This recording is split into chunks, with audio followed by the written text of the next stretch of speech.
Tonight, the veil of time begins to thin. The marble temples of Greece rise again. The voices of the gods echo in the mountains, and the sea shimmers with forgotten secrets.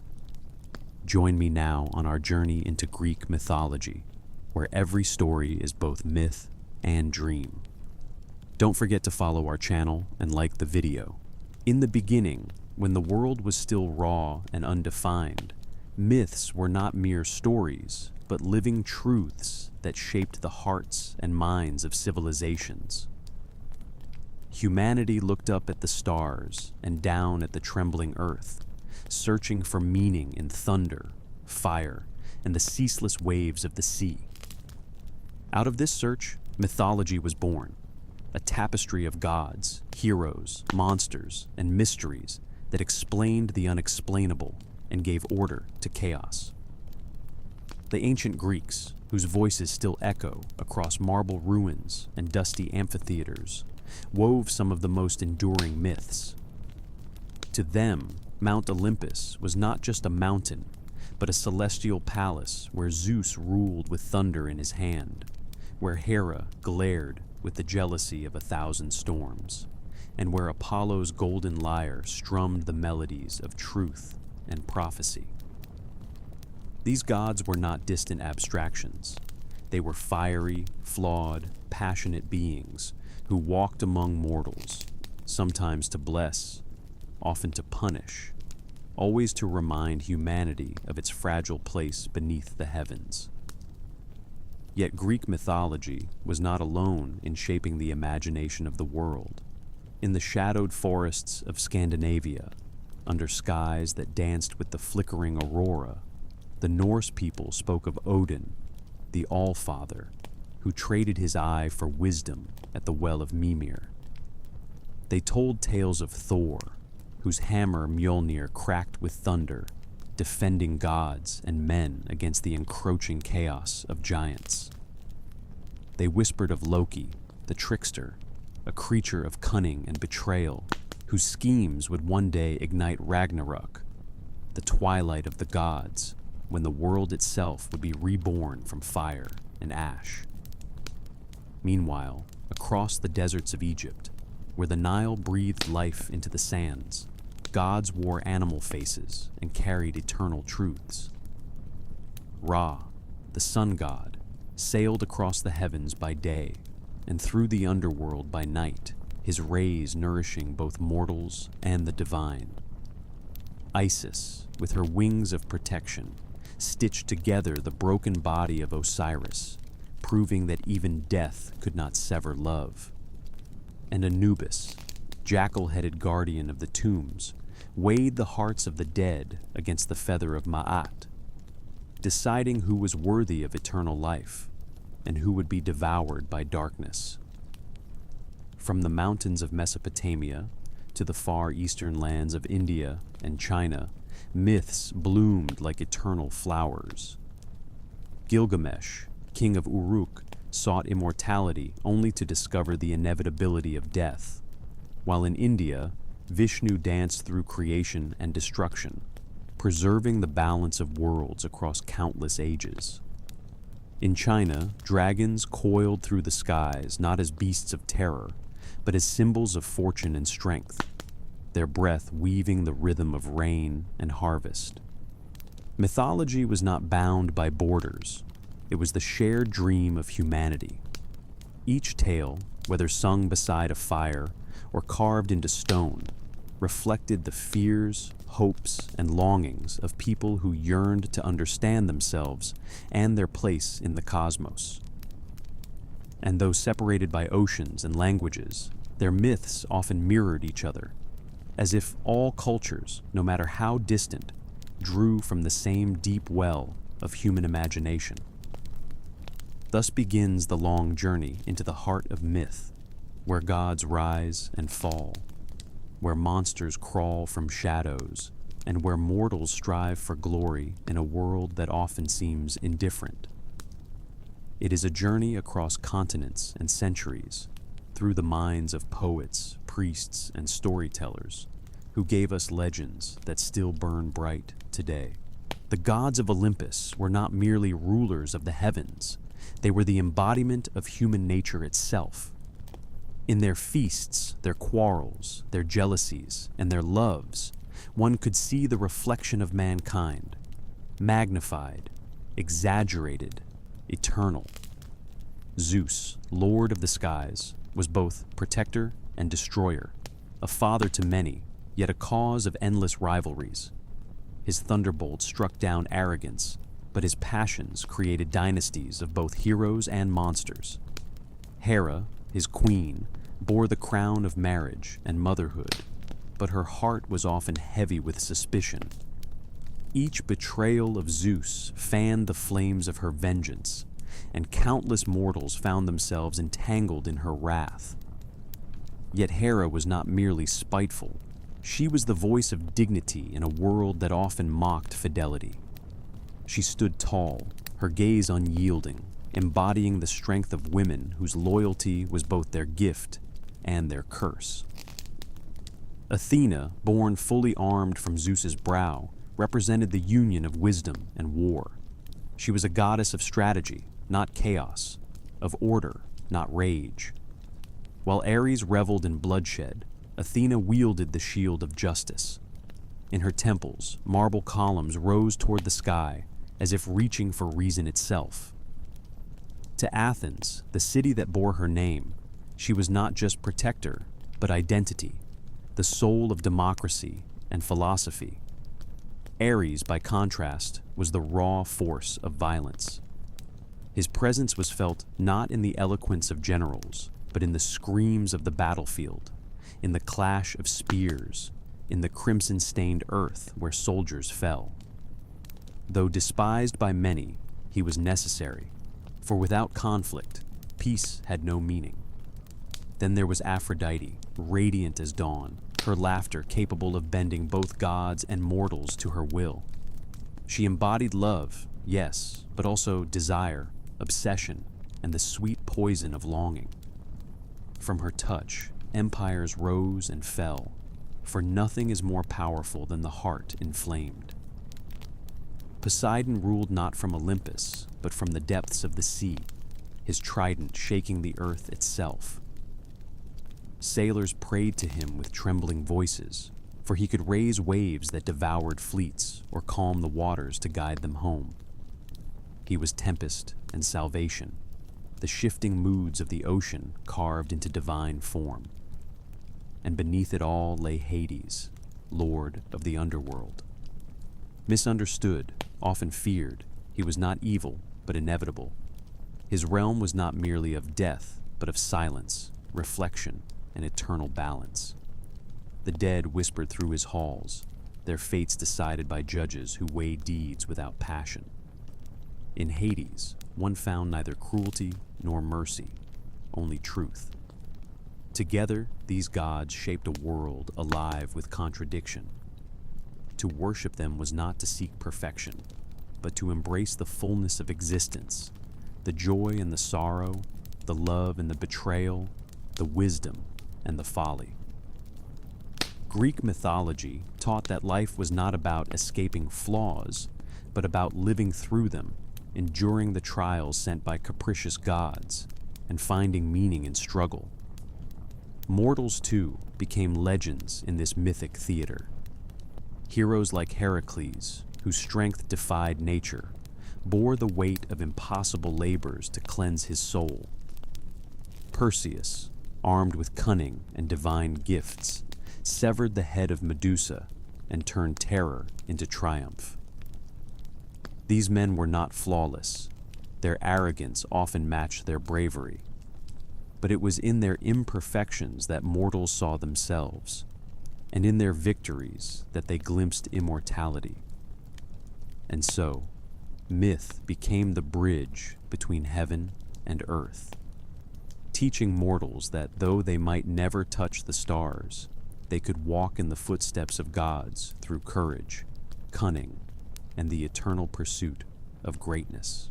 When Cronus swallowed his own children, believing he could silence fate itself, he unknowingly set the stage for his downfall. His wife Rhea, wearied by the endless cycle of grief, devised a plan to save at least one child from her husband's insatiable paranoia.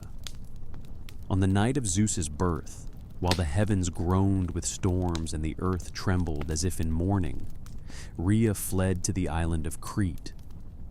There, in a hidden cavern on Mount Ida, she gave birth to the child destined to shake heaven and earth. The infant was entrusted to the care of the nymphs and to the she-goat Amalthea, whose milk nourished him. To conceal his cries, the Curetes, warrior guardians clad in bronze, clashed their swords against their shields, performing a frenzied dance so loud that Cronus could not hear his son's wails. In that cave, Zeus grew not only in strength, but in cunning, nurtured by whispers of destiny and the hope of a new order. When Zeus came of age, he descended from the mountains not as a mere youth, but as a force of inevitability. Guided by his mother and armed with guile, he approached his father's court. By trickery, some say through a potion brewed by the goddess Metis, Zeus compelled Cronus to disgorge the children he had swallowed. Outspilled Poseidon, Hades, Hestia, Demeter, and Hera, reborn into the world like dawn breaking through darkness. At that moment, the balance of power shifted, and a great war loomed. A war that would define the cosmos itself.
When Cronus swallowed his own children, believing he could silence fate itself, he unknowingly set the stage for his downfall. His wife Rhea, wearied by the endless cycle of grief, devised a plan to save at least one child from her husband's insatiable paranoia. On the night of Zeus's birth, while the heavens groaned with storms and the earth trembled as if in mourning, Rhea fled to the island of Crete. There, in a hidden cavern on Mount Ida, she gave birth to the child destined to shake heaven and earth. The infant was entrusted to the care of the nymphs and to the she-goat Amalthea, whose milk nourished him. To conceal his cries, the Kurites, warrior guardians clad in bronze, clashed their swords against their shields, performing a frenzied dance so loud that Cronus could not hear his son's wails. In that cave, Zeus grew not only in strength, but in cunning, nurtured by whispers of destiny and the hope of a new order. When Zeus came of age, he descended from the mountains not as a mere youth, but as a force of inevitability. Guided by his mother and armed with guile, he approached his father's court. By trickery, some say through a potion brewed by the goddess Metis, Zeus compelled Cronus to disgorge the children he had swallowed. Out spilled Poseidon, Hades, Hestia, Demeter, and Hera, reborn into the world like dawn breaking through darkness. At that moment, the balance of power shifted, and a great war loomed. A war that would define the cosmos itself. The conflict between the old gods and the new lasted 10 years, though for mortals it might have seemed an eternity. On one side stood the Titans, immense and ancient, children of Gaia and Uranus, who had ruled since the dawn of time. On the other side stood the Olympians, young and untested, yet fierce with the fire of rebellion. Zeus, wielding thunder and lightning, stood at their head, his eyes burning with a storm that promised both destruction and renewal. The war was fought across every realm.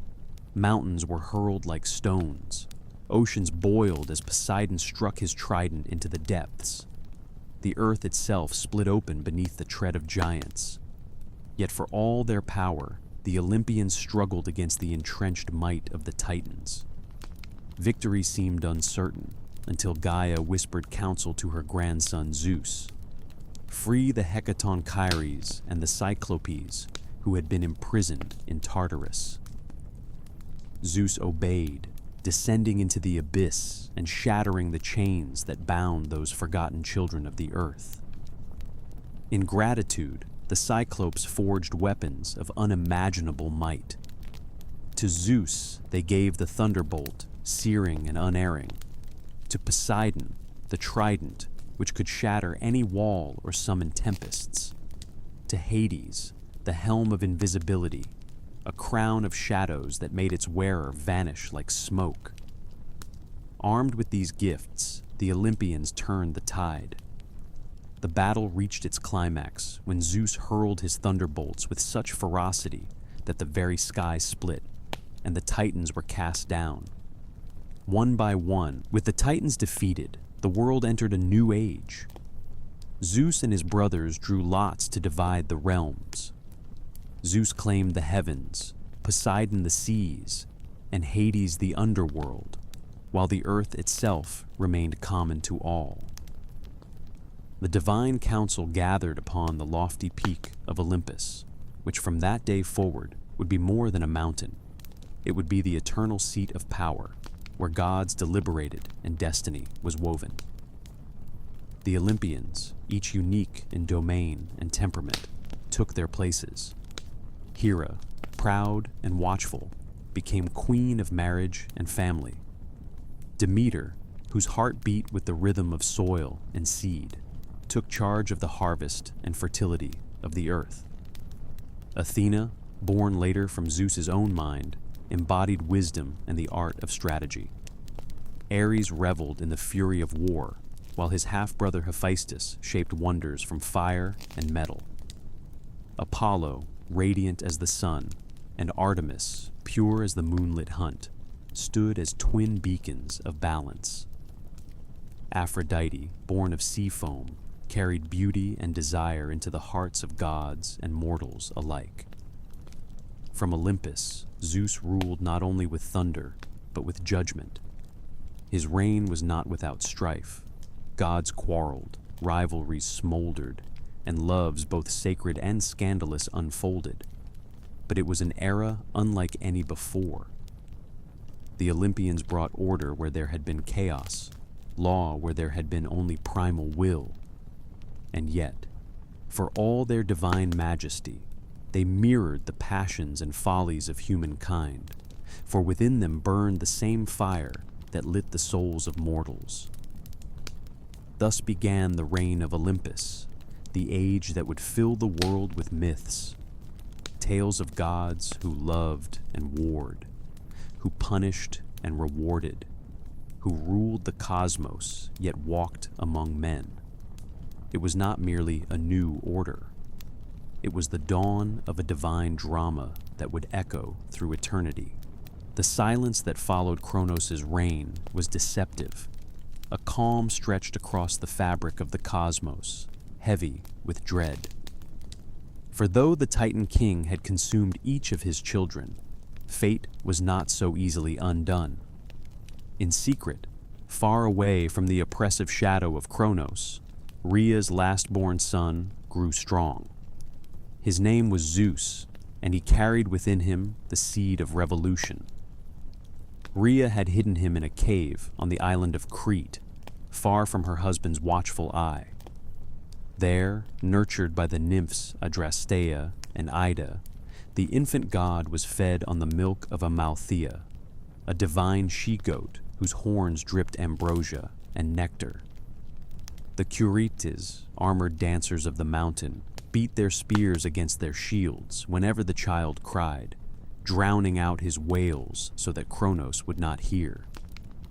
Thus, beneath the thunder of bronze and the whisper of ancient prophecies, the future king of gods survived his father's hunger. When Zeus came of age, guided by cunning Metis, the goddess of wisdom and craft, he devised a plan to overthrow his tyrant father. Disguised as a cupbearer, Zeus served Kronos a draught laced with emetic herbs, forcing the Titan to vomit forth the children he had swallowed. One by one, they returned to the light. Hestia, Demeter, Hera, Hades, and Poseidon, fully grown and burning with resentment. The siblings, united at last, formed a pantheon destined to reshape the world. But the road to power was paved in blood and thunder. They declared war upon the Titans, a conflict that would rage across 10 years of storm and fire, the Titanomachy. The battlefield was not merely the earth, but the very bones of creation. Mountains split, seas boiled, and the sky itself cracked beneath the weight of gods and giants. Zeus hurled thunderbolts forged by the Cyclopes, whom he had freed from Tartarus. Poseidon shook the ground with his trident, raising mountains and leveling them again. Hades wore the helm of invisibility, striking unseen among the enemy ranks. Their power, raw and unbridled, clashed against the Titan's ancient might. Okeanos, Hyperion, Koios, Iapetus, all who had once ruled the cosmos with Kronos, now stood against their rebellious offspring. But the war tilted when Gaia herself stirred. The earth, weary of Kronos' tyranny, gave counsel to her grandson. She guided Zeus to Tartarus, where the monstrous Hecatonchires, beings with 100 arms and 50 heads, lay chained, buried by their own Titan kin. Zeus shattered their bonds, and in gratitude, they pledged themselves to his cause. When they entered battle, hurling boulders the size of mountains, the Titans faltered, their formation breaking like a ship dashed upon the rocks. The final clash came upon Mount Olympus, the stronghold of the Titans. There, amidst firestorms and the roar of collapsing heavens, Zeus struck Kronos down with a thunderbolt so fierce it echoed across eternity. The Titans were defeated, their empire broken, their bodies hurled into the abyss of Tartarus, chained in darkness beneath the 100-handed guards who once had been their prisoners. Kronos, the devourer, was no more, and in his place rose Zeus, lord of the sky, ruler of gods and men. Olympus, the mountain that touched the heavens, became the throne of this new order. The Olympians, triumphant yet scarred, stood together upon its peak. But their victory was not the end, for with every triumph came new dangers, and the world was far from tamed.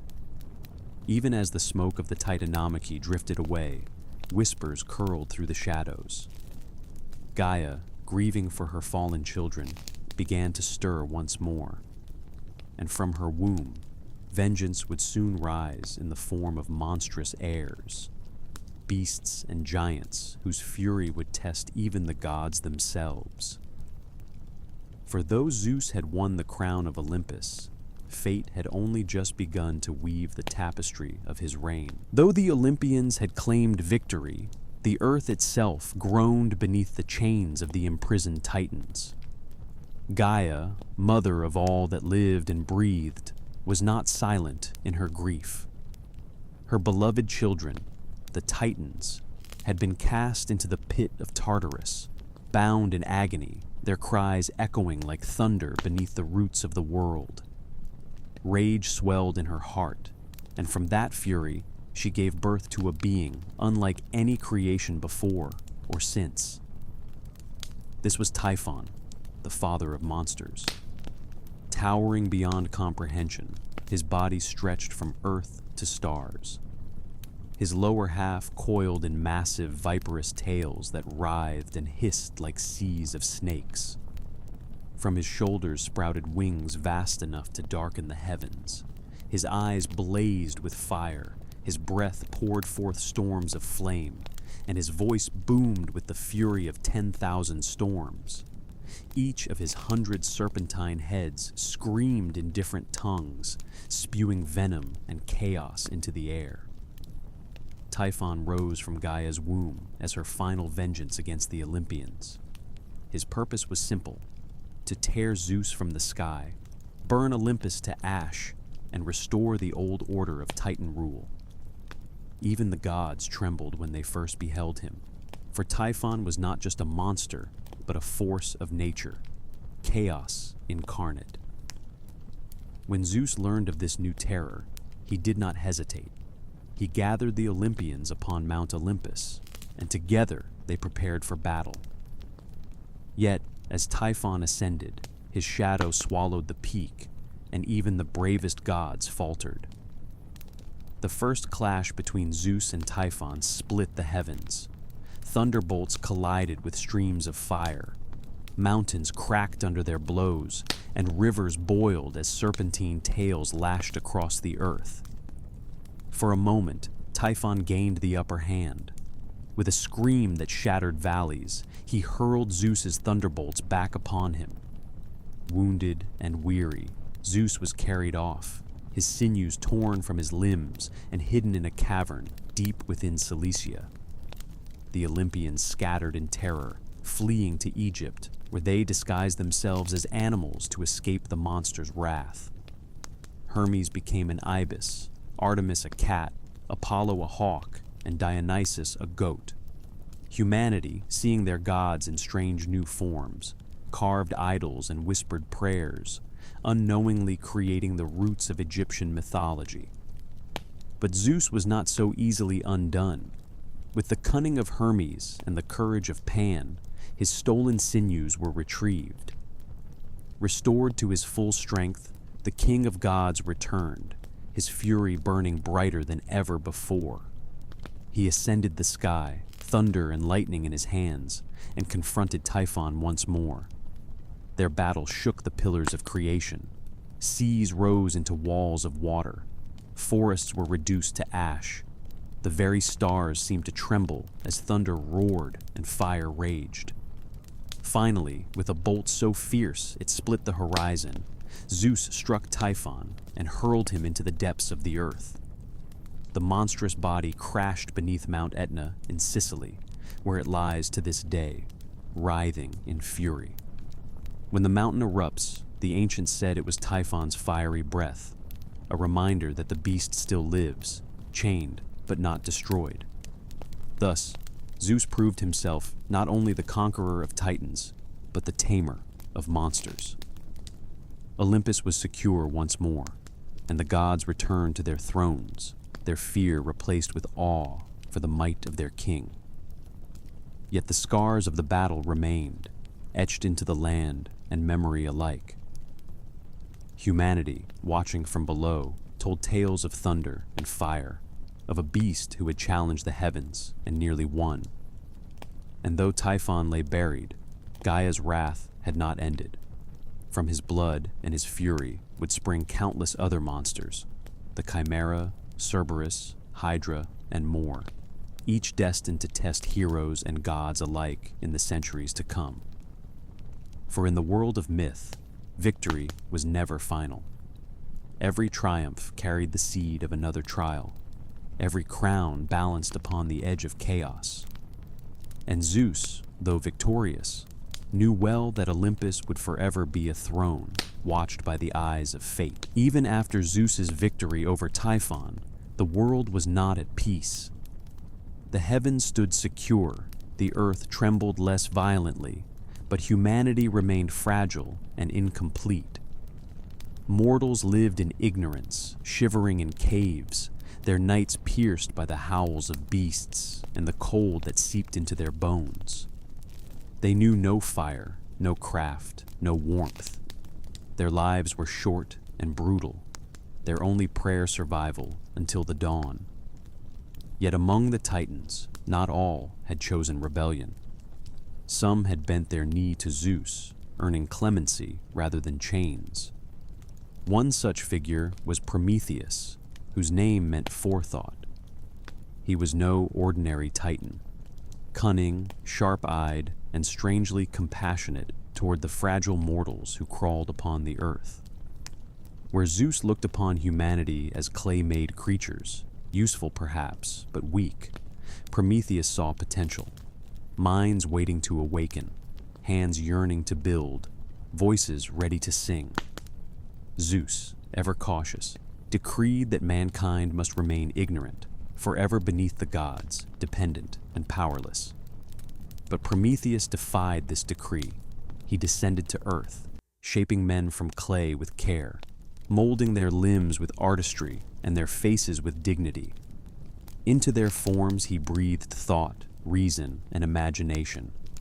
They were no longer beasts, they were beings who could dream. Still, without fire, their dreams remained shadows.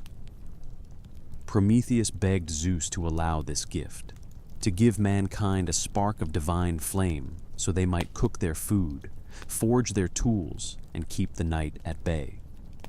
But Zeus refused, his voice thunderous with anger. "If men hold fire," he declared, "they will think themselves near to gods. Ambition will burn brighter than worship, and their hands will reach too high. They will challenge Olympus itself." Prometheus, undeterred, made his choice. He climbed the heights of Olympus when the gods slumbered, his heart pounding with defiance. From the forge of Hephaestus, he stole a single ember, hiding it within the hollow of a fennel stalk. Then, descending unseen, he placed the flame into the trembling hands of mankind. At once, the world transformed. Darkness fled before the dancing light. Sparks rose to the heavens like prayers. Mortals gathered around their first fires, and for the first time, laughter broke the silence of the night. With fire, humanity became dangerous. They forged blades of bronze, hardened spears, and raised walls against the beasts. They baked bread, brewed wine, and filled the air with smoke that rose like incense toward the stars. Zeus, gazing from Olympus, saw this and seethed. Mortals no longer crawled. They stood. They no longer whimpered. They sang. And Zeus's warning had proven true. With fire, they were becoming bold. But Prometheus did not stop there. To shield men from Zeus's disdain, he tricked the king of gods during a great feast at Mycone. 2 offerings were placed before Zeus. In one, the rich meat of an ox lay hidden beneath an unappetizing layer of stomach and entrails. In the other, white bones gleamed beneath a rich covering of fat. Prometheus urged Zeus to choose. The king, deceived by appearances, selected the shining bones cloaked in fat, leaving the true nourishment to mankind. From that day, humans kept the best of their sacrifices for themselves and offered to the gods only the inedible remnants. Zeus's wrath was swift and terrible. He cursed Prometheus for his insolence and devised punishment not only for him, but for all mankind. To mortals, he would deliver a gift wrapped in beauty, but laced with ruin. To Prometheus, he reserved torment beyond imagination. Thus, in the golden halls of Olympus, Hephaestus was commanded to shape clay once more. From the earth, he molded the form of a woman, perfect in proportion, radiant as dawn. Athena clothed her in silken robes. Aphrodite graced her with beauty and charm. Hermes filled her tongue with cunning words, and from Zeus himself she received the cruelest gift of all, curiosity. She was named Pandora, the all-gifted, and she was sent to earth bearing a jar, though mortals would later call it a box.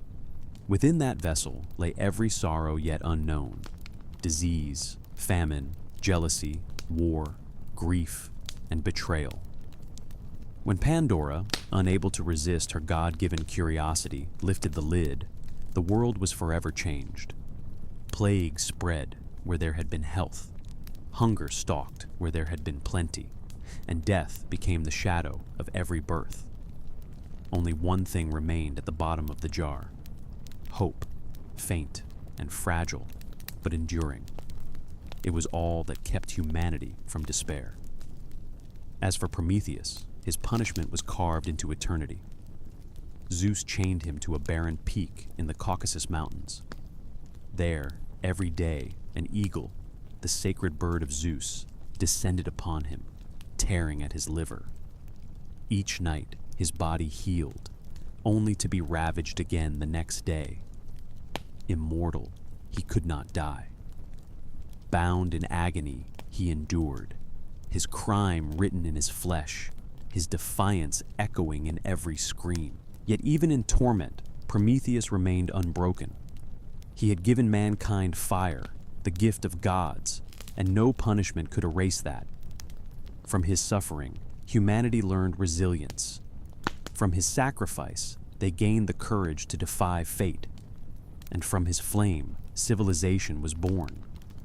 Thus, the story of Prometheus became not just a tale of rebellion, but the eternal struggle between divine power and human ambition. For in every spark of fire, in every light that breaks the darkness, there is a whisper of Prometheus's defiance, an ember that will never die.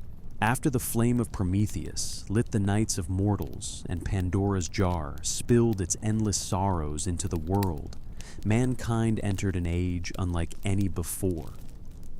It was not merely an age of survival, but of stories, of names that echoed across generations. The gods, both intrigued and unsettled, watched as humans, armed with fire, cursed with suffering, yet anchored by hope, began to rise into something greater than fragile clay. The earth groaned beneath new burdens.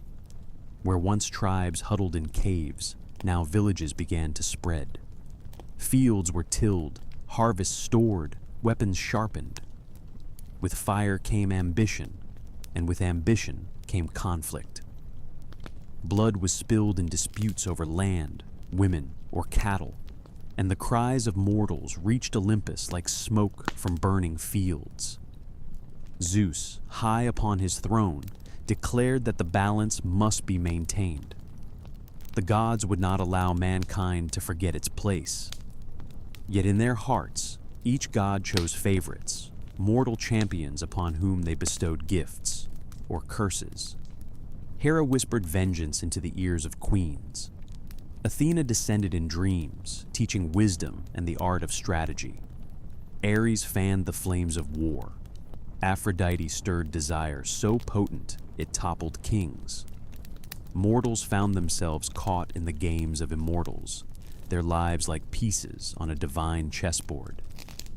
Among these early mortals rose figures whose courage and defiance set them apart, heroes, half-gods, or simply men and women who bore the strength of legends. The first among them was Hercules, though his name had not yet been sung in temples. Born of Zeus and a mortal woman, his very existence was a spark of divine mischief. Hera, furious at the betrayal of her husband, swore that this child would know no peace. From the moment of his cradle, serpents slithered toward him, sent by the jealous queen. Yet the infant's tiny hands reached out and strangled the snakes, his first breath already a battle cry against fate. Elsewhere, in the kingdoms of men, kings rose and fell beneath omens and prophecies. Perseus, son of Zeus, and Danae, would grow to slay the Gorgon Medusa, though that tale belonged to a later song. For now, he was but a child, hidden from wrathful rulers who feared the prophecies surrounding him. But more immediate than these scattered children of gods was the question of survival itself. Pandora's curse weighed heavily. Disease swept through villages. Famines carved hollow cheeks. Jealousy and betrayal split clans apart. Humanity stood at a precipice, too fragile to endure alone, yet too stubborn to fall completely. And so the first heroes were not yet monster slayers or kings. They were hunters who tracked boars through deep forests, sailors who braved angry seas, farmers who fought the earth to coax grain from stone. Their courage lay not in glory, but in persistence. The gods, however, craved spectacle.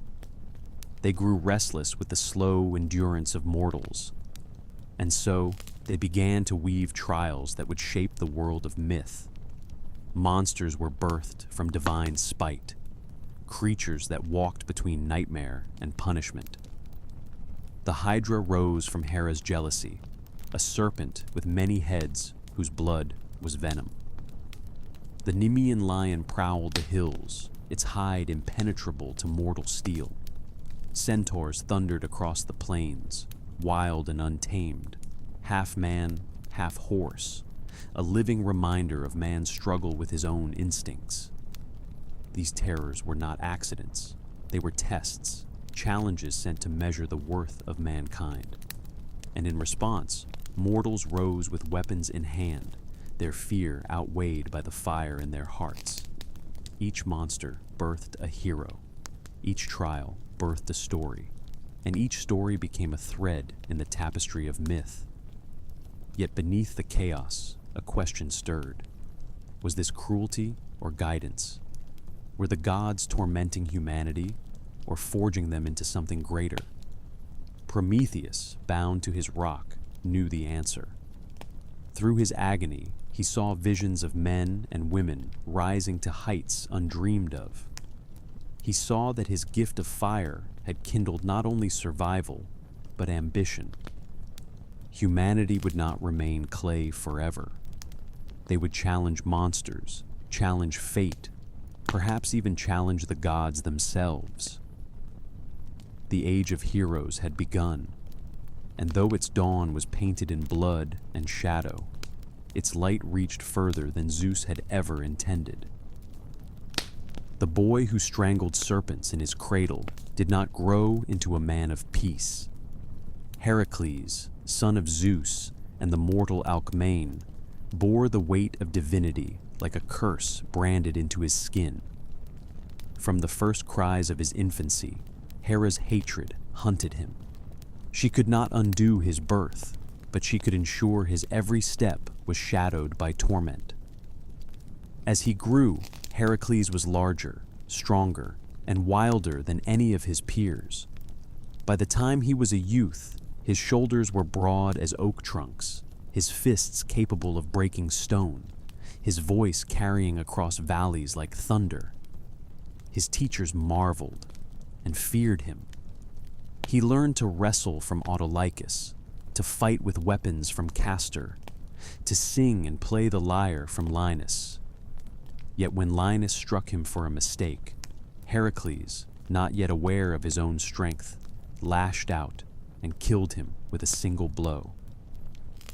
The city murmured of curses and omens, and Hercules was sent away to tend flocks in the mountains, where the air was thin and the earth unforgiving. But solitude did not tame him. It hardened him. In the stillness of the wild, he tested his strength against beasts. Lions fell beneath his club, wild boars shrieked their last, and men whispered that no mortal or beast could match him. Yet even as he conquered the wilderness, Hera plotted from Olympus. She whispered madness into his mind, shadows that coiled like serpents in his thoughts. Heracles, now grown and wed to the gentle Megara, fathered children, built a home, and for a brief moment knew peace. But Hera, relentless in her fury, struck him with a frenzy so dark it drowned his reason. One night, in a blaze of delirium, Heracles mistook his wife and children for enemies and slew them with his own hands. When clarity returned, he beheld their lifeless forms and fell to the earth, roaring in grief so raw it shook the hearts of men and gods alike. No crime weighed heavier than kinslaying. Heracles wandered, broken, seeking penance. His steps carried him to Delphi, to the oracle of Apollo, who spoke with the voice of destiny. "You must atone, son of Zeus. You will serve King Eurystheus of Tiryns. Perform the labors he sets before you, 12 tasks of blood and impossibility. Only through this path will you cleanse your soul and earn immortality." Thus began the great cycle of Heracles, the 12 labors, each a trial born of Hera's hatred and Eurystheus's cowardice. For though Eurystheus was king, he trembled at the thought of Heracles' power. Each task he devised was not meant to be completed, but to kill the demigod. Yet fate had other plans. The first labor loomed, the Nemean lion, whose hide no blade could pierce. A beast of chaos, bred from divine spite, it ravaged the countryside, devouring flocks, scattering shepherds, leaving only bones and terror in its wake. Men dared not hunt it, for arrows shattered upon its golden skin, and swords bent against its flesh. But Heracles, armed only with his great club and the raw strength of a god's blood, set forth into the mountains where the lion prowled. The villagers watched him vanish into the forest, their prayers trembling on their lips. Hera smiled from Olympus, certain she would see his corpse torn to shreds.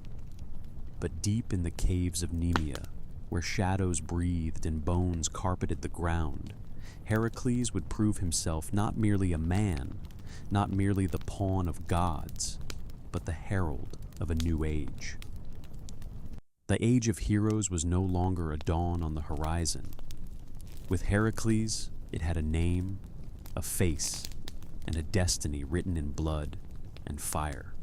The sun was sinking low, casting a blood-red glow over the mountains of Nemea, when Heracles reached the land cursed by the monstrous lion. The villagers had spoken of it in hushed tones, their faces pale as they described its savagery. No hunter returned from the beast's lair. No weapon could pierce its hide. Its roar was said to shake the ground, and its golden fur shimmered like a curse from the gods themselves. Heracles walked alone, his club resting across his shoulders, a bow slung on his back. The air grew colder as he approached the dark forest, and soon the ground bore the signs of the creature's passage.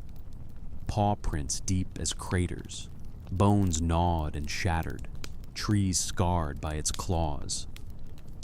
The stench of death hung thick in the air. He did not hesitate. Drawing his bow, Heracles fitted an arrow to the string and crept toward the shadowed cave that gaped in the hillside like the mouth of Hades itself. A low growl rolled out from within echoing against the stone. He loosed the first arrow, and it sang through the air, striking the beast square in the chest. But the shaft shattered, splinters scattering like dry leaves. The lion emerged, massive, its mane glowing faintly as though lit by an inner fire. Its eyes burned like molten bronze, its breath steaming in the evening air. Hercules fired again and again, but the arrows bounced harmlessly away. The beast roared, the sound rolling like thunder, and charged. Hercules braced himself, swinging his club with all his might. The blow landed on the lion's skull with a crack that split the air. But instead of falling, the beast staggered, shook its head, and lunged again. Its teeth snapped shut inches from Heracles' arm, ripping the sleeve of his tunic. The force of its strike sent him sprawling into the dirt. But Heracles did not know defeat. Rising with a growl of his own, he abandoned his weapons. If no blade or arrow could pierce the hide, then he would rely on the raw strength that even gods feared. As the lion leapt again, he seized its mane with one hand, its throat with the other, and wrestled it to the ground. The struggle was fierce. The beast thrashed, claws raking the earth, jaws snapping for flesh. Heracles' muscles strained, veins standing out on his arms as he pinned it down. The cave walls trembled with their struggle, echoing with snarls and shouts. Slowly, inexorably, he tightened his grip, choking the monstrous life from its body. The lion's roars turned to whimpers, then to silence. At last, its body went limp beneath him. Breathing hard, Heracles rose. His tunic was torn, his arms streaked with blood, his own and the beast's. Yet he stood victorious. He had slain the terror of Nemea. But his task was not yet complete. Eurystheus had demanded proof. He tried to cut the hide with his dagger, but the blade would not bite. The lion's golden skin was impenetrable, even in death. Frustration threatened to overcome him. And beyond the quiet hills of Nemea lay the swamps of Lerna, a land shrouded in mist and whispered fear. Here, the Hydra lurked. Born of Typhon and Echidna, it was no ordinary beast, but a monster bred from the chaos of the underworld itself. 9 heads crowned its serpentine body, though some storytellers whispered that the number was countless, sprouting anew with each battle. Its breath was a miasma of poison, its blood a venom so potent it could kill with a single drop. Heracles traveled to Lerna under the pale light of a crescent moon, guided only by the croak of frogs and the rustle of reeds in the swampy dark. Each step sank into the mire, the air heavy with rot and the stench of decay. Farmers and shepherds had long abandoned these lands, for even the smallest animals that strayed too close to the Hydra's lair never returned. When Heracles reached the heart of the swamp, silence fell. The reeds stilled, the frogs went quiet, and then a low hiss rose from the waters, stretching into a chorus that made the earth itself tremble. The Hydra rose from the depths, its head swaying like living torches in the night, eyes glowing red with ancient malice. Each head bared fangs dripping with venom that hissed as it touched the marsh water, boiling it into clouds of steam. Heracles did not falter. Planting his feet firmly in the mud, he drew his great club and swung with all his might, smashing one of the writhing heads to pulp. The victory lasted no longer than a breath. From the torn neck, 2 new heads sprouted, twisting upward with fresh fury. Realization struck. This was no ordinary beast. Each strike multiplied the terror. But Heracles was not alone.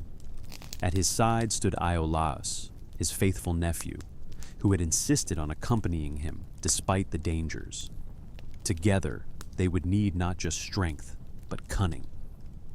Heracles battled on, his muscles straining as he crushed head after head, each swing echoing like thunder across the swamp. The Hydra writhed, hissing, its tails lashing against the ground with such force that trees snapped like kindling. Poisonous blood splattered, burning holes into the soil where it landed. And with each strike, more heads grew. It seemed an endless struggle, a mockery of victory. Then Iolaus, inspired by divine wit, seized a blazing torch from the nearby undergrowth. "Burn the stumps!" he shouted over the roar of battle. And so it was. Every time Hercules smashed a head, Iolaus pressed the fiery torch against the wound, searing the flesh before the monster could regenerate. The swamp filled with the stench of burning flesh and the shrieks of the Hydra, a sound that clawed at the soul. One by one, the heads fell and did not rise again. At last, only the central head remained, the Hydra's immortal head, which no fire or blade could destroy. With grim determination, Hercules drew his sword, cut it free, and buried it beneath a great stone, trapping its eternal hiss beneath the earth. Breathing heavily, his body slick with sweat and swamp water, Hercules gazed upon the carcass. Yet even in death, the Hydra offered danger. Knowing its blood carried the most potent venom on Earth, he dipped the tips of his arrows into the dark ichor. From that day forward, no arrow he loosed would strike without deadly consequence. When Heracles returned to Eurystheus with the tale of his victory, the cowardly king recoiled in fear, demanding that the hero stand outside the gates once again. Hera, who had sent the Hydra to destroy him, fumed with rage at yet another failure. But Heracles had no time to rest. A third labor awaited him, one that would test his speed and cunning as much as his strength: the capture of the Ceryneian hind, the golden-horned deer sacred to Artemis. The labors had only begun, and already the world whispered of Heracles as more than a man. He was becoming legend. After the stench of the Hydra's swamp had faded from his skin, and his arrows had been soaked in death, Heracles was given a new task by Eurystheus. This one, at first, seemed less violent. No monster, no bloodshed, only capture. Yet in truth, it was far more perilous. The king demanded that Heracles bring him the Ceryneian hind alive. The hind was no ordinary deer. It was a creature sacred to Artemis, goddess of the hunt, protector of wild animals. With golden antlers that gleamed like the sun and hooves of polished bronze, it was said to outrun even the swiftest arrows of Apollo. Legends told that it grazed in the glades of Arcadia, drinking from the crystal streams and vanishing like mist when pursued. To harm it was to insult Artemis herself, a fate even Heracles dared not court. And so, his challenge was not just to capture the beast, but to do so without shedding a drop of its sacred blood. Heracles began his pursuit at dawn, when the forests of Arcadia still whispered with night. He moved silently through pines and oaks, each step careful, each breath controlled.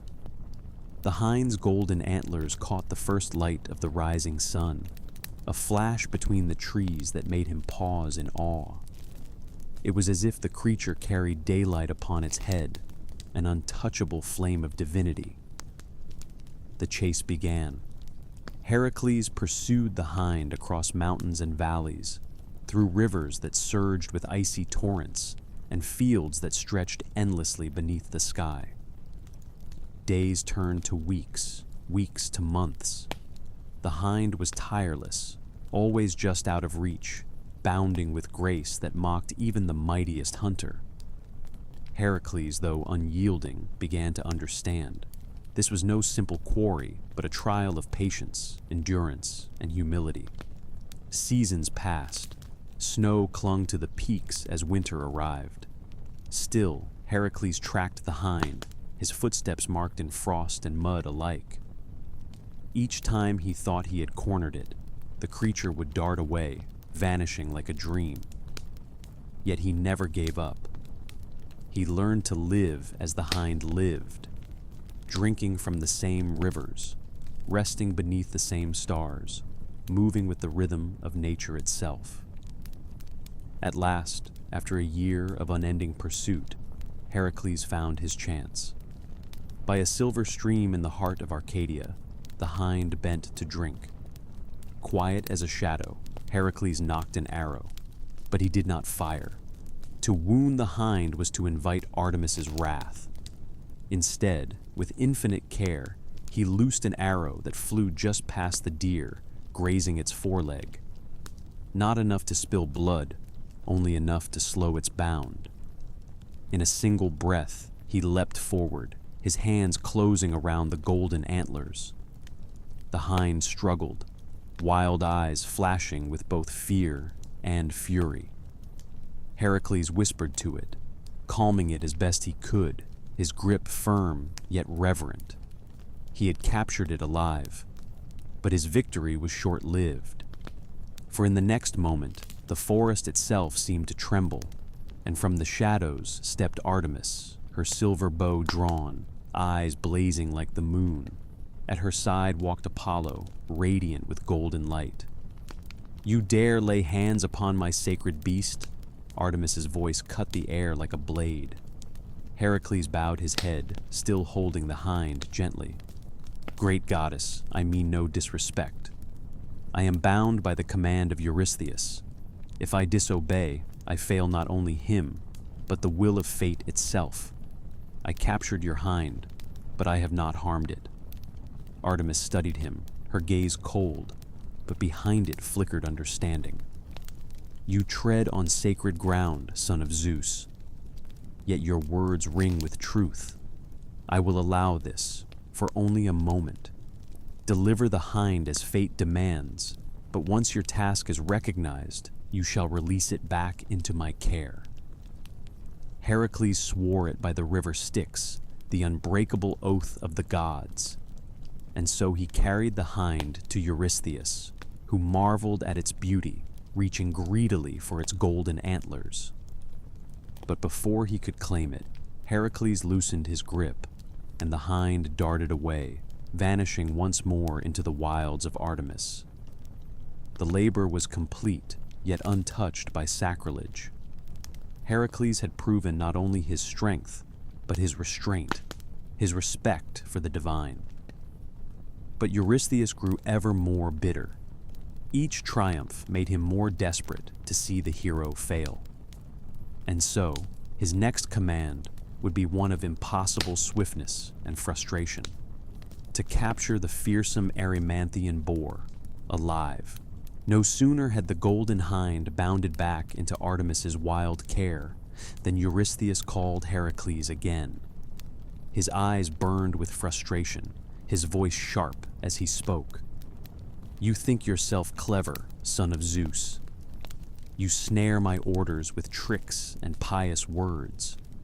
Then prove your strength again. Bring me the Erymanthian boar, alive. I want it thrashing at my feet. The very name chilled even seasoned hunters." The Erymanthian boar was a beast of unnatural size, dwelling on the snow-clad slopes of Mount Erymanthos in Arcadia. Its tusks were white as bone, sharp enough to tear trees asunder. Its breath steamed in clouds, and its rage shook the forest floor.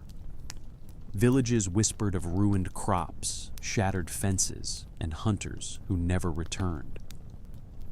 Hercules set out into the highlands where winter reigned.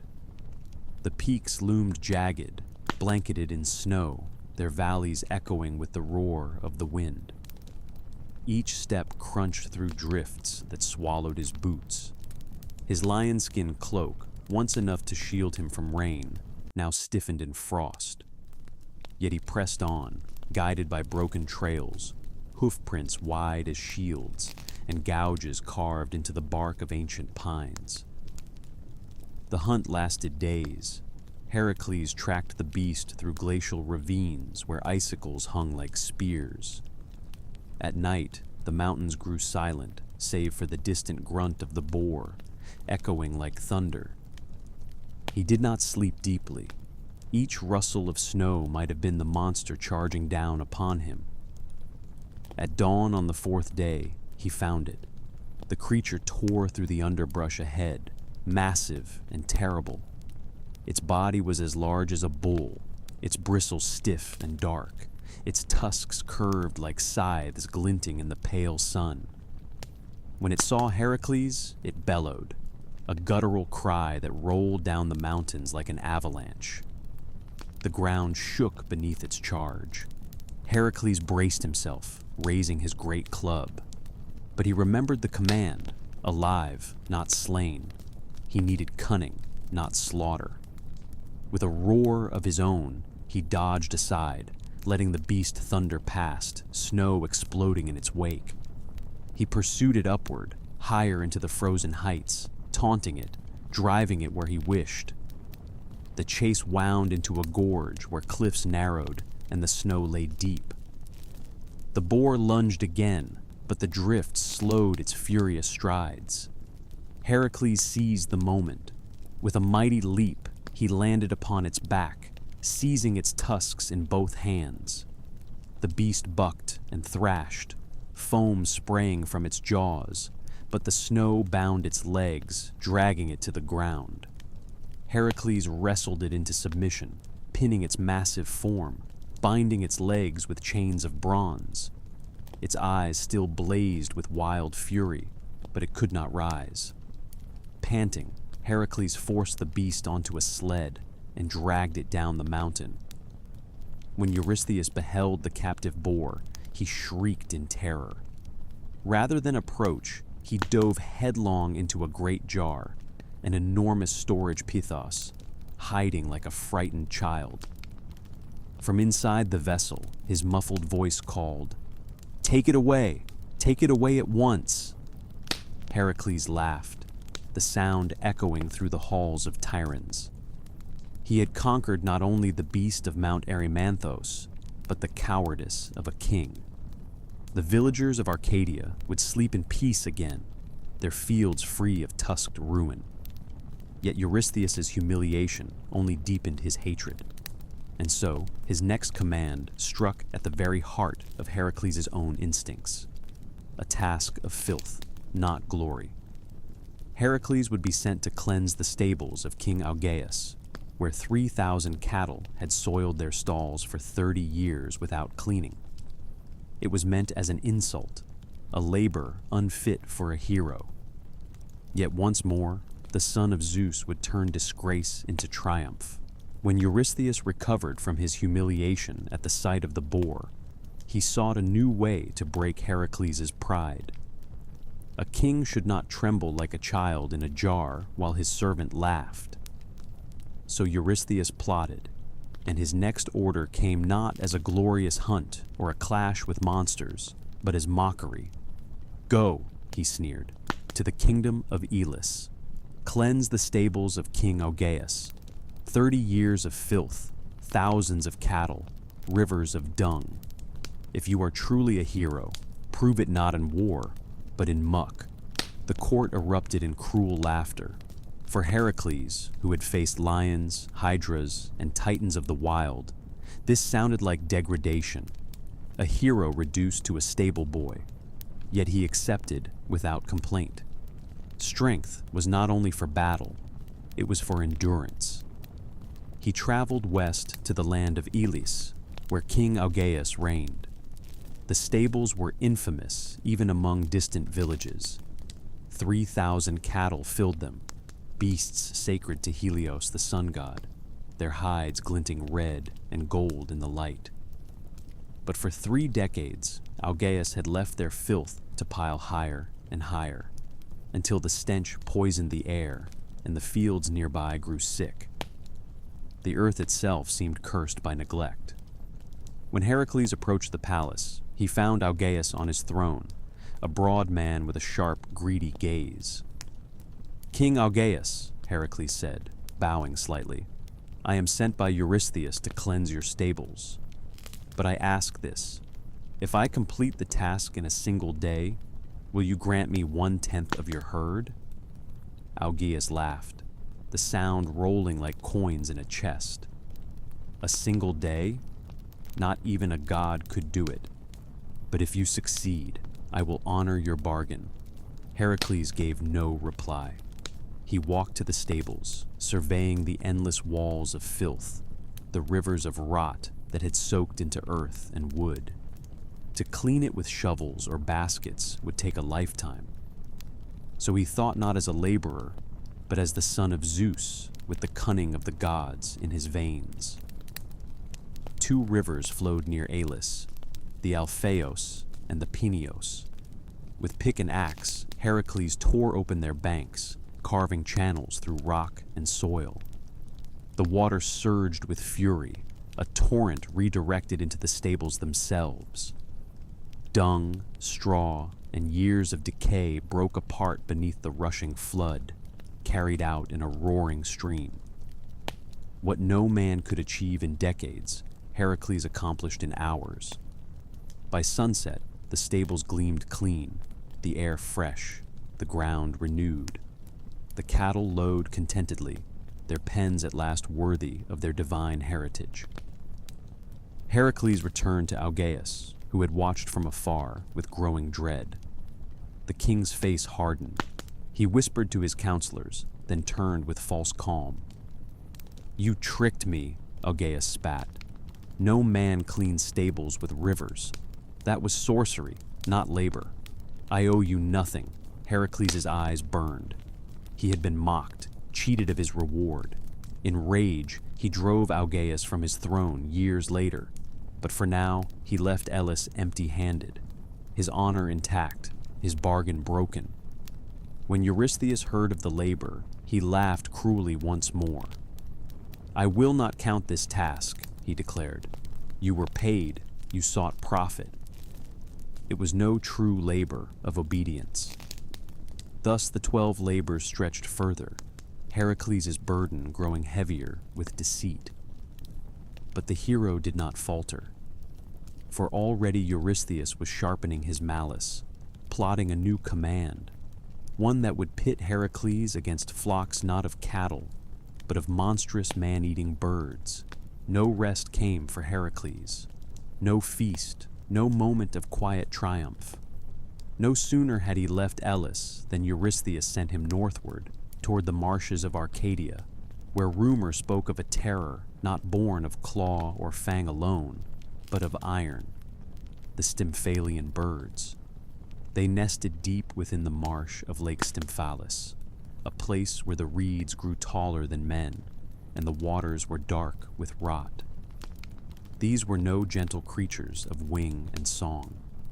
Their feathers were sharp as razors, tipped with bronze. Their beaks could pierce shields, and their claws tore flesh as if it were parchment. Worse still, when they took flight in swarms, their wings beat the air like thunder, and their feathers rained down like arrows from the sky. Peasants whispered of villages abandoned, fields stripped bare, men and women slaughtered as if by an army of spears. Even wolves dared not approach the marsh, for the birds devoured all. It was said they were the offspring of Ares, god of war, and so they knew nothing but blood and chaos.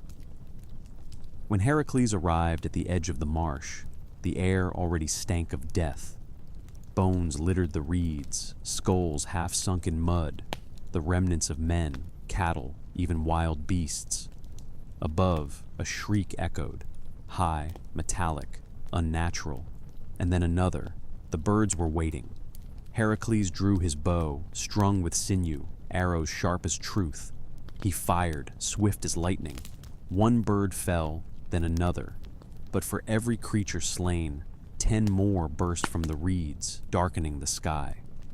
Their wings blotted out the sun, their bronze feathers whistling down like rain. Heracles raised his lion-skin cloak to shield his head, but still the metal quills struck, embedding themselves in the ground at his feet. The task seemed impossible. No man could face an army of iron-feathered death. But the gods had not abandoned Zeus's son. For Athena herself, wise and warlike, descended from Olympus with a gift, a rattle of bronze forged by Hephaestus. "Shake this upon the marsh," she said, her voice steady as the wisdom of ages. "It will frighten them into flight, and then your arrows may find their mark." Hercules bowed his head, gratitude shining in his eyes. He took the rattle and strode to the water's edge. Then, with a mighty arm, he shook it. The sound split the marsh, an unearthly clamor, shrill, metallic, echoing like 1,000 hammers striking 1,000 shields. The birds shrieked in terror. Their formation broke. They rose from the reeds in a frenzy, wings beating wild, bronze feathers scattering in panic. Hercules seized his bow once more. His arrows flew, guided by the hands of the gods. Each shaft pierced a bird, sending it crashing into the mire below. Many fell that day, their bodies littering the marsh. The survivors, broken in spirit, fled beyond Arcadia, never again to plague those lands. When silence fell, only the rippling of disturbed water remained. Hercules lowered his bow, his chest heaving. Around him, the marsh was carpeted with the carcasses of monstrous birds, their feathers gleaming faintly in the fading sun. He had faced the storm and broken it. He returned to Eurystheus with his tale. But as always, the king's face twisted, not with admiration, but with spite. "Good," Eurystheus muttered, though his eyes betrayed resentment. "Then you are ready for a greater trial still. Go now, far across the sea, to the island of Crete. There you will face a bull not of man, not of beast, but of divine wrath." And so the next labor awaited, one born of Poseidon's fury and Minos' arrogance, the Cretan bull. The sea was restless when Heracles set sail for Crete. Waves crashed against the prow as if Poseidon himself resented the mortal who dared to approach his sacred isle. For it was Poseidon's wrath that had birthed the next trial, and the creature that waited was no ordinary beast. It was a bull forged of divine pride and punishment. Long ago, King Minos of Crete had prayed to Poseidon for a sign of favor, a beast so wondrous that all would know the sea god's blessing rested upon him. From the depths, Poseidon sent a bull, white as foam, strong as a storm surge, its eyes blazing with the fury of the ocean. It was meant to be sacrificed in the god's honor, returned to him in flame. But Minos, greedy for power, looked upon the bull's perfection and thought, "This I shall keep for myself." And so the bull remained. Poseidon, insulted, twisted the creature's spirit. Once noble, it became a terror. It roamed the island, trampling fields, scattering men like leaves, smashing walls as though they were made of reeds. Its bellow shook the earth, a roar of thunder that made children weep and grown men pale. When Heracles arrived, Minos did not greet him as a savior. He was a king weary of gods and punishments, a ruler who knew his hubris had brought this curse, yet lacked the courage to face it. "If you can rid my land of this beast," Minos said, "then Crete is in your debt." Heracles smiled grimly. He did not come for gratitude. He came for labor. Across rocky hills and olive groves, Heracles pursued the bull. He found it at last near the cliffs where the sea mist clung to stone like a shroud. The beast was magnificent, even in its madness.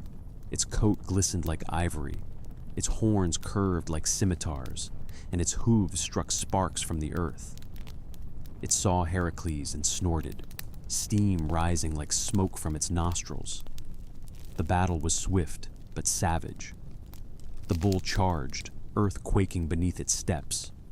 Hercules braced himself, arms spread wide. At the last moment, he seized the beast by its horns. The strength of man and monster clashed, a storm of muscle and fury. The bull thrashed, tossing its head, dragging Hercules across the dust. But the hero held firm. His feet carved trenches in the earth, his arms strained, his body bent like a bow drawn to its limit. But he would not let go. With a final cry, Hercules wrenched the bull's head aside and forced it to its knees. The great creature roared, a sound that echoed to the sea, but Hercules tightened his grip, pressing it down until the beast stilled, panting in surrender. He did not kill it, for the gods had demanded capture, not slaughter. So Hercules bound the bull and carried it back to Eurystheus. The king, upon seeing the beast, cowered once more. The mighty Eurystheus, who sent a demigod to fight monsters, hid himself in a bronze jar, trembling at the sight of the living storm. "Take it away," he cried. And so the bull was loosed upon the plains of Greece, where it would wander until another tale claimed it. Yet Hercules had no time for celebration, for the next labor would send him not against beast or bull, but against men, an Amazonian army of warrior women whose queen bore a girdle gifted by Ares himself. The road to the end was narrowing. Each trial brought Hercules closer to legend, closer to burden, and closer still to the line between man and myth. The Aegean winds carried Hercules farther east, past islands ringed with cliffs and across waters that shimmered like molten glass. His destination was the realm of the Amazons, a nation unlike any other. These were no ordinary women. They were warriors, born and bred in the arts of battle, their lives woven not with the threads of hearth and home, but with the iron of swords and the leather of shields. To the Greeks, they were half myth, half terror, a people of fierce independence who bent to no man. At their head stood Hippolyta, queen of queens, daughter of Ares, the god of war. Her girdle, more than an ornament, more than a trophy, was a symbol of her divine authority, a gift forged by the god of battle himself.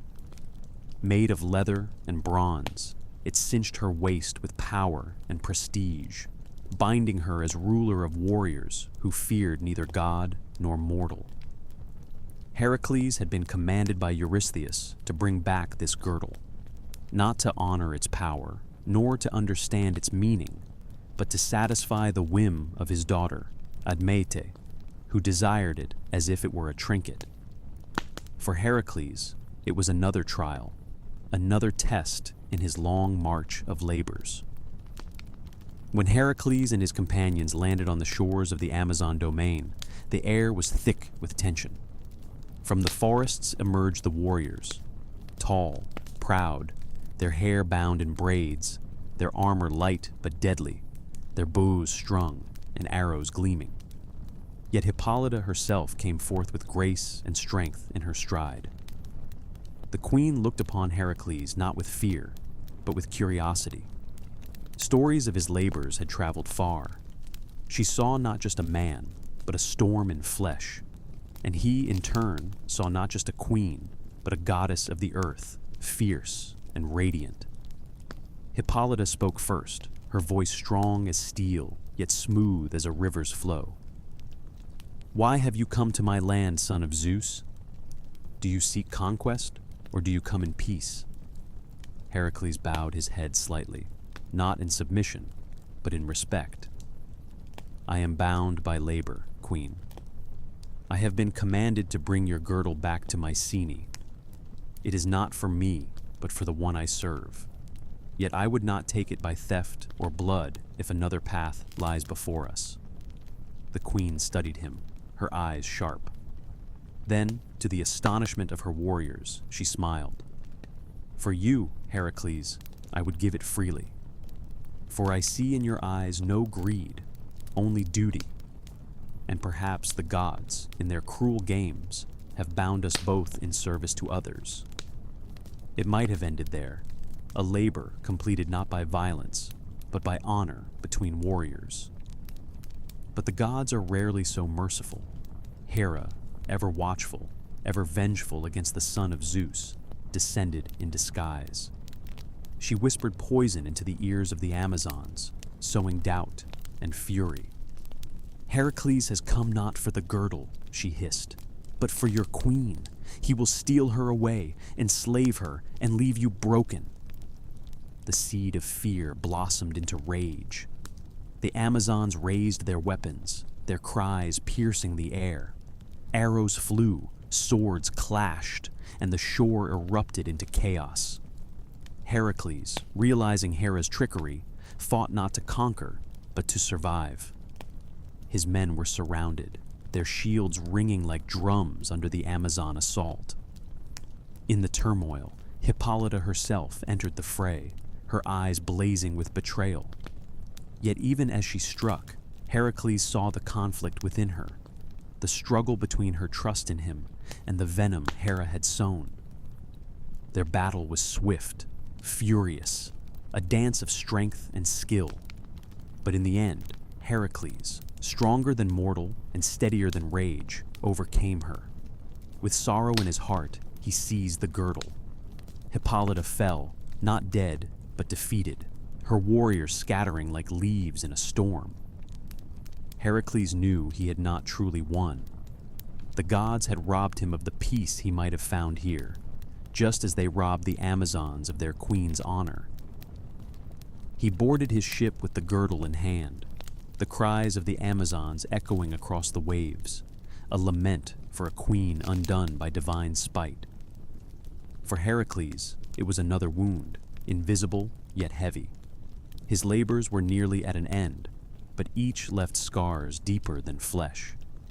Ahead awaited his final trial, one that would take him beyond the mortal realm, into the shadows of the underworld itself.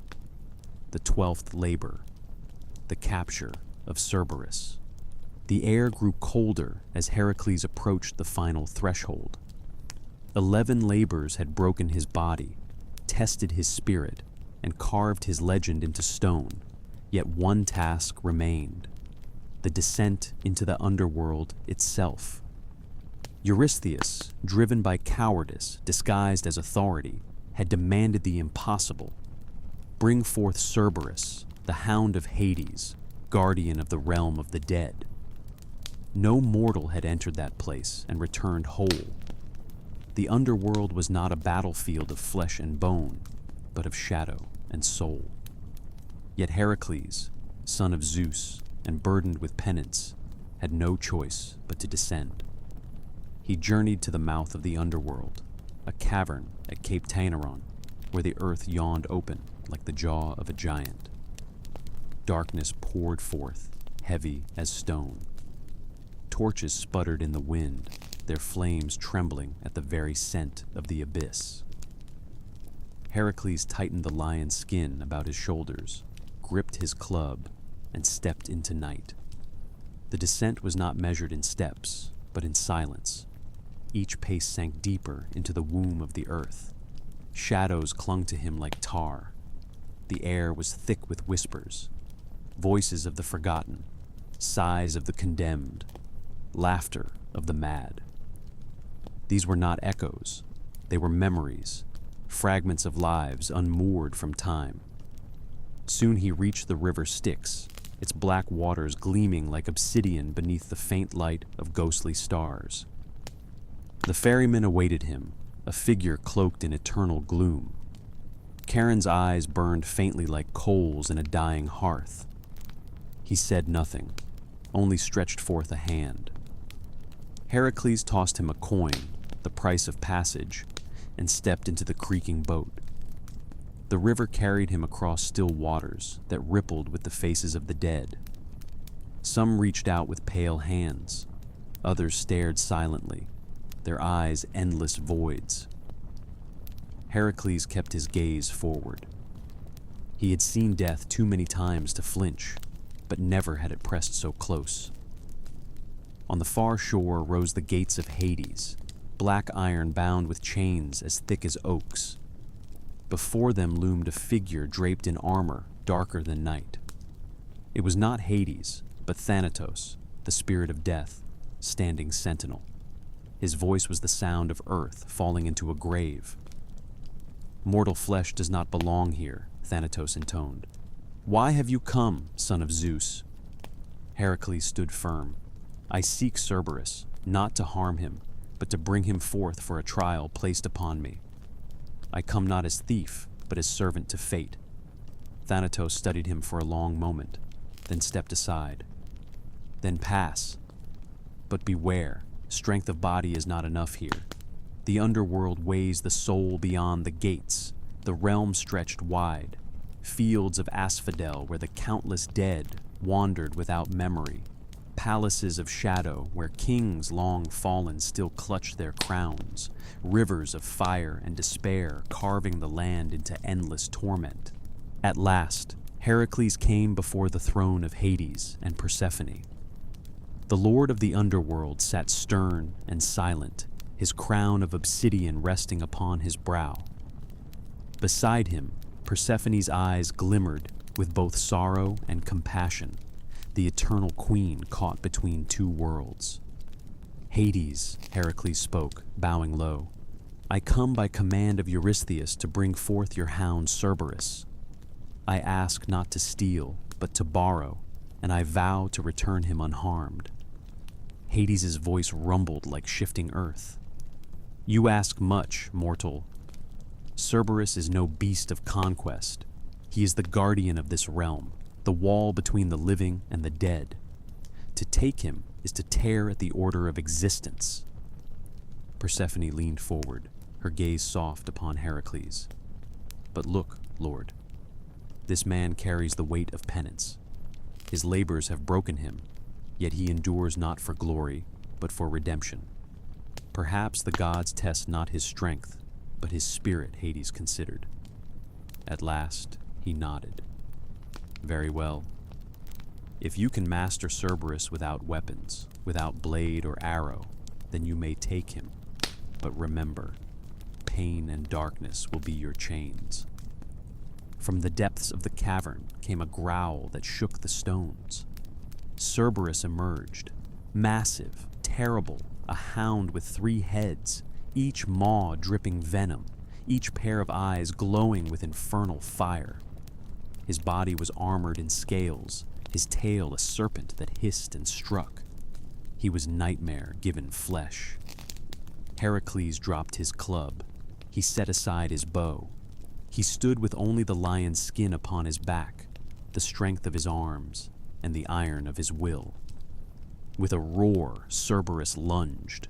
The first head snapped like thunder, the second howled with fury, the third spat venom. Hercules caught the beast by its throats, his hands straining, muscles burning, veins standing like cords of iron. The serpent tail lashed around him, biting deep, its poison searing his flesh. Still, he held. The struggle was titanic. Man against monster, mortal against guardian of death.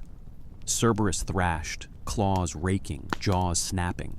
Yet Hercules endured, his grip unyielding, his spirit burning brighter than pain.